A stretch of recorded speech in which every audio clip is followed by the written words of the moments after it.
Hi, you are joining Gina Chin Davis and Nina G, and we are here to talk about activism and creativity.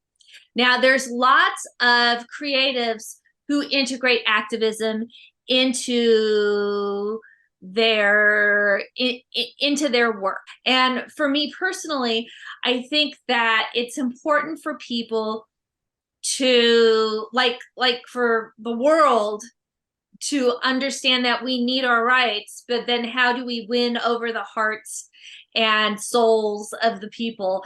And I feel art is a good part of that and is a big part of that. So that is the conversation that Gina and I are going to have.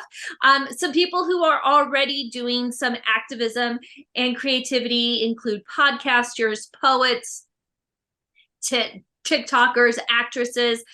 Some people that a lot of us may know personally are TikTokers like Mark Winsky, podcasters like Maya Chubkoff, and and Pam Mertz, as well as poets like Adam Janelli and Zainab Hussein, who integrate disability activism into their work.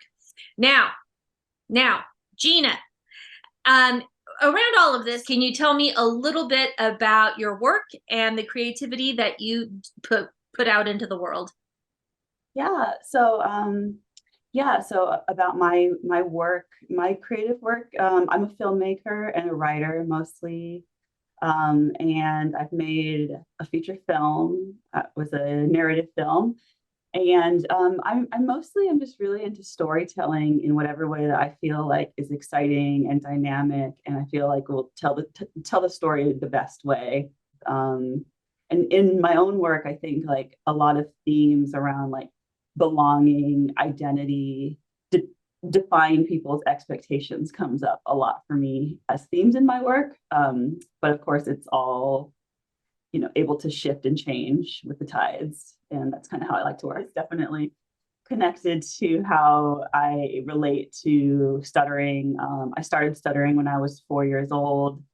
It was this weird thing that I couldn't understand that was happening to me. I went into speech therapy, but this was in the 90s, so it was mostly fluency shaping, which helped me be able to speak in all these situations that I had to go speak in.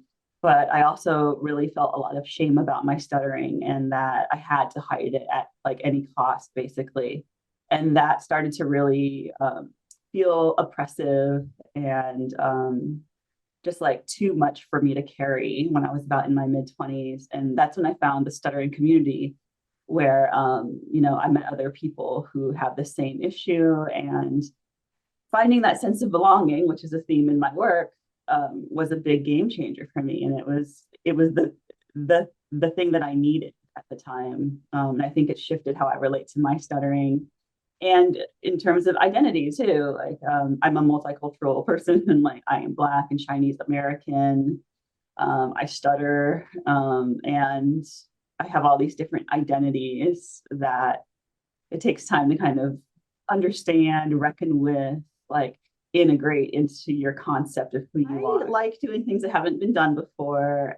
First of all, there aren't that many women who stutter. It's like a 4-to-1 ratio, male to female. So the fact that there's a woman stutterer on stage doing stand-up comedy, and stand-up comedy in itself is already male dominated, obviously, and that this is not somebody like, you are not somebody who is like, oh, I'm just going to go up here and be fluent. Like, you incorporate education about stuttering, which is very misunderstood, into your act, and you do it in a way that is genuinely funny, and you educate people and you make them kind of see like, oh, maybe I wasn't doing the right thing with this person who stutters, or maybe I shouldn't do that. And but you call people out through your work in a way that is loving but also genuinely funny, and I think that is groundbreaking.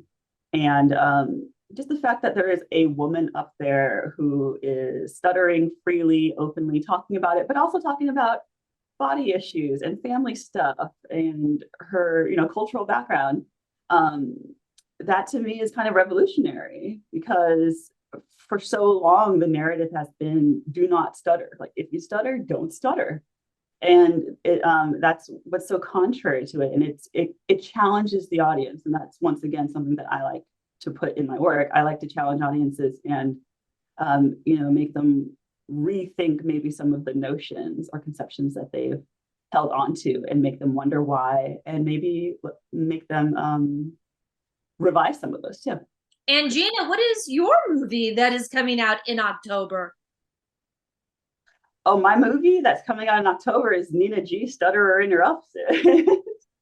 Nina G. Stutter Interrupted is the movie that Nina and I have been working on together this year. She did a show at the Alameda Comedy Club in March of 2023.